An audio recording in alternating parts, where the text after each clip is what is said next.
नमस्कार, मैं छवि आपका स्वागत करती हूँ द इंडिया मूव्स पे। भारत और स्विट्जरलैंड के रिश्तों में एक नया और बड़ा मोड़ आ गया है। स्विट्जरलैंड ने भारत के साथ हुए ऐतिहासिक व्यापार और आर्थिक साझेदारी समझौते TEPA को आधिकारिक रूप से मंजूरी दे दी है। ये समझौता भारत और European free trade association EFTA देशों आइसलैंड, लिechtenstein, नॉर्वे और स्विट्जरलैंड के बीच हुआ है और अक्टूबर तक लागू होने की उम्मीद जताई जा रही है।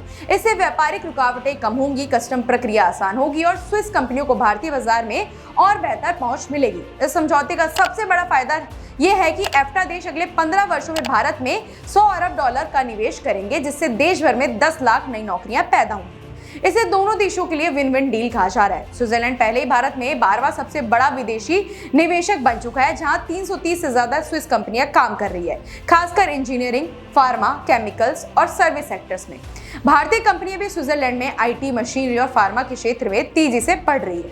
स्विस एम्बेसडर माया तिस्साफी ने इसे द्विपक्षीय रिश्तों का अहम पड़ाव बताया और कहा कि अब इस समझौते को सफलतापूर्वक लागू करना उनकी प्राथमिकता है। इसके लिए फरवरी में EFTA डेस्क खोला गया है और भारत सरकार के साथ मिलकर निवेश प्रक्रिया को आसान बनाने की कोशिशें तेज हो गई हैं। सिर्फ व्यापार ही नहीं, भारत और Switzerland climate change, disaster management और एनवायरमेंटल प्रोडक्शन जैसे वैश्विक मुद्दों पर भी मिलकर काम कर रहे हैं। ये समझौता भारत के विकास और आत्मनिर्भरता की दिशा में एक बड़ी छलांग है। ऐसी अपडेट्स के लिए जुड़े रहिए हमारे चैनल द इंडिया मूव्स के साथ।